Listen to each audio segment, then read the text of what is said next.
How an economy grows and why it crashes. Why is this important? The book demonstrates why government should not interfere with market forces. Let's see what happens in the story.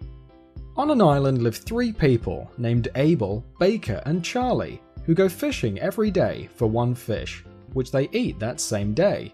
No fish are saved, and no investment is made to improve their ability to catch more fish, which would give them more free time.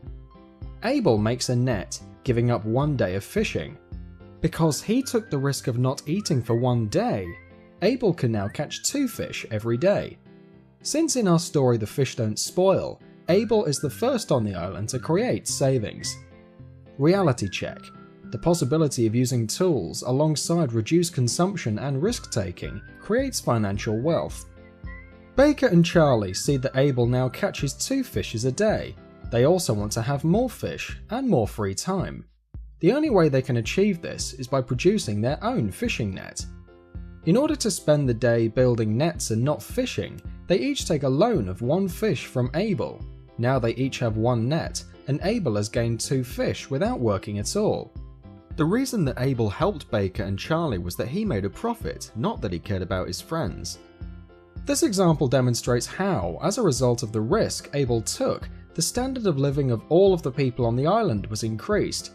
Abel was motivated by a purely capitalist interest, which helped all of the island's residents.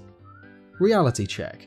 This is how the first investment and loan system was created on the island, a system which increased production and boosted the economy, allowing greater consumerism. Over time, Abel, Baker, and Charlie built a trap that allowed them to catch 20 fish per day with almost no effort at all.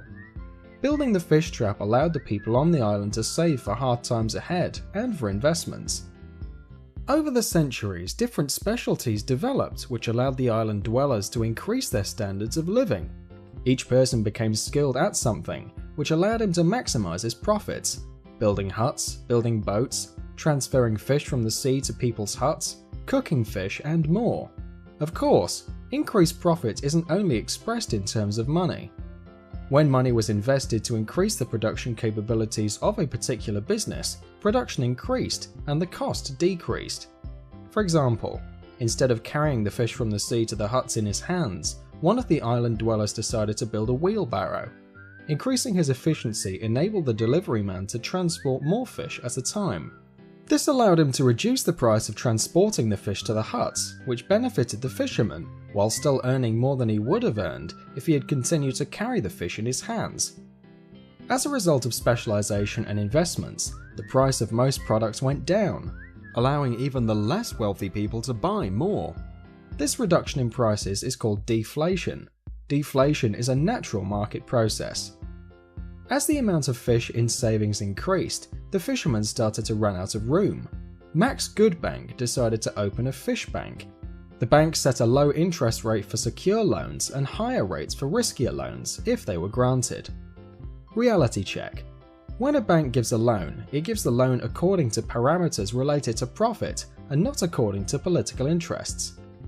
Since there were ongoing disputes and fights between the island dwellers which couldn't be resolved peacefully, they decided to dedicate a small percentage of their income to a police force, a judicial system, and elected officials.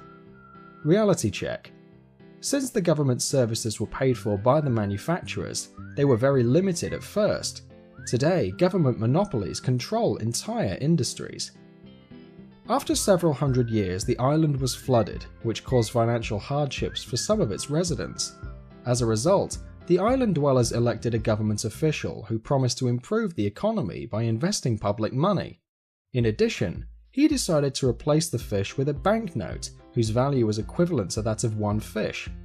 However, in the interest of jump-starting the economy, too many public projects were started and the official began to run out of fish. To hide the problem, he decided to issue more banknotes, even though he was creating more banknotes than the number of fish being kept by the bank.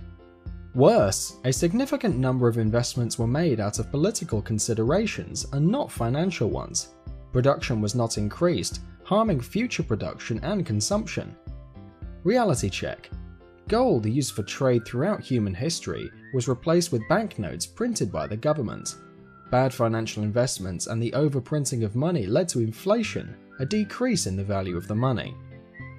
One day, the island dwellers discovered that on the neighbouring island people were still catching fish by hand. The ruler of the neighbouring island decided to send fish to trade for banknotes, to allow trade between islands.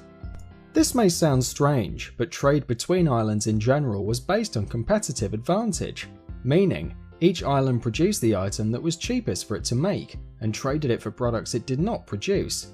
For example, one island specialised in making nets and the other in making drums. This way each island had more merchandise at low cost. Reality check. China produces merchandise at low cost and exports to the United States in exchange for the universal banknote, the dollar. The problem is that production in the US is declining steadily, and you can't consume more without producing more. Most of the jobs related to production moved to the neighbouring island, since the people there could be paid with banknotes.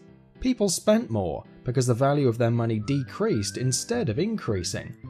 They preferred to spend the money as soon as they earned it, and didn't invest in savings. This created a new industry, a service industry, which replaced the production industry. People on the island spent their free time surfing. Therefore, a need was created for more people to sell surfboards in stores and teach surfing in schools. The surfboards themselves were being made on the neighbouring island and paid for in banknotes, so there was no need for production. Reality check. Since the export industry in the US keeps decreasing, the main industry became a service industry, based on going to college, mall shopping, and increased consumerism, all of which increased debt. Because the people on our island live in huts and the service industry didn't require very high investments, there was nothing to invest the fish in. As a result, the bank decided to grant loans to people who wanted to buy a hut. For the bank, this was a low-risk loan. If the loan wasn't being paid back, the bank could seize the hut. Over time, instead of paying for a hut with the fish they had saved, people took out bigger and bigger loans to buy bigger and bigger huts. People who had a hard time buying a hut received a grant from the government.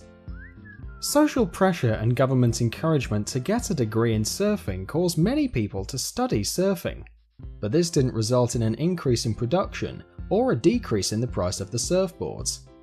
Reality check. Again, these investments didn't boost the economy or increase production capabilities, but rather increase the amount of public debt. Eventually, sales of huts dropped off. There were no new buyers in the market, but there were plenty of sellers. Now, instead of profiting from their investment, the owners of the huts were struggling to repay the loans they took. Reality check.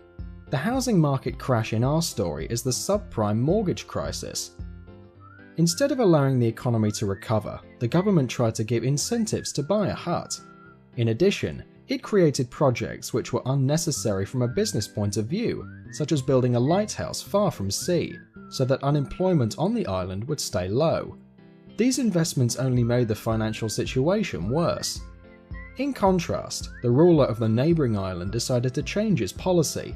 Instead of exchanging fish for banknotes and leaving his citizens hungry, he decided to focus on internal trade and stop exporting products. Reality check. The US dollar is the global trade currency, but its value is decreasing. Once demand for the dollar drops, its value will crumble. To summarize, the story illustrates how instead of investing in production, the government today is investing in political interests with money that it doesn't really have. As a result, not only is the economy not thriving, consumer debt is rising. What do you think of Peter Schiff's outlook on the global economy? Did this video help you out? Help us out by sharing it with your friends.